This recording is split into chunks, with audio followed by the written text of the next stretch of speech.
We kind of knew what hospice was about when we needed it for our family member.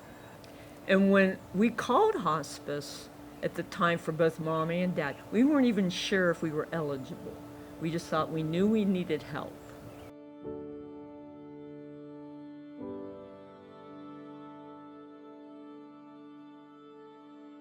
My experience with my father with hospice care, because I was living in Columbus at the time.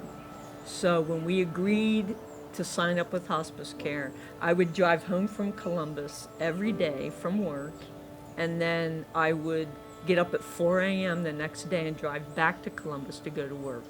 And I did that for probably the full 4 months. It was about 4 months we had dad signed up with hospice. So it was very helpful with everything they did. I didn't realize to the extent that I knew nurses would be involved. I didn't know that they could increase and decrease nurse care, depending. And I didn't know that that would include an aide to help with baths. I didn't know that it would include a chaplain. And I didn't know that it would include a social worker. As he got closer to death, he started becoming incoherent, and he kept trying to get out of bed, and we were worried that he was going to fall.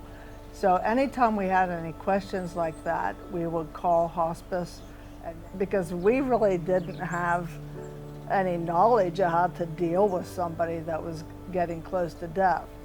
And they helped us all the way, told us every step to take.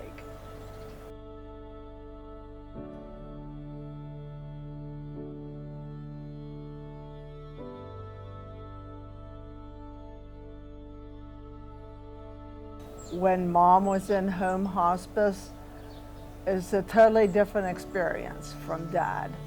Mom was having TIAs. She would fall. She fought us the entire time. She didn't want the bed. She didn't want the oxygen.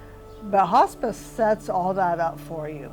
The staff, when we had to call them in the middle of the night, which was frequently, they were very calm.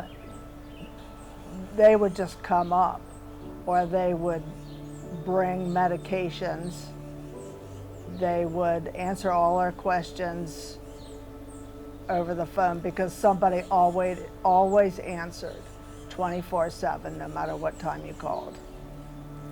What I believe what was most helpful to me and most important with Mom's care was, at one point I was getting so tired, but I kept trying to plug on, and finally Gretchen, my sister over here, called hospice and said, "I don't think Carolyn can keep doing this." And they said, "That's fine. Let's bring your mom over to Morrison House. We're going to send an ambulance over there. We'll keep her for 5 nights." So ambulance came, picked her up, and I had 2 restful nights of 10 hours of sleep. She only would remain 2 nights, and then she said, "I want to go home." Yeah. And then they called the ambulance, and they brought her back home. And we were all rested and ready to plug on. When our mom was in respite care, we watched the nursing staff take such good care of her with ease. They tucked the pillows. We kept fighting with the pillows at home, and they had just the right technique. And we said, "Would you show us how to do that?"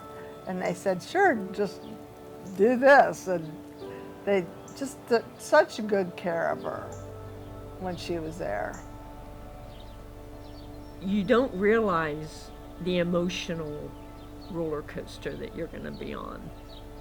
And you can't predict what's going to happen. You can't predict how you're going to feel.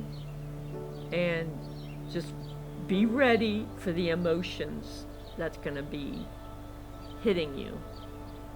And hospice helps you through that. And they always, every time any of them would come to our house, they would calm me down immediately. That's what you need at a time like that. Stacy, the nurse, Gary, the chaplain, Susie, the social worker. I couldn't have done it without you. I couldn't have gotten through it. Thank you, and I pray for you every day, and thank you.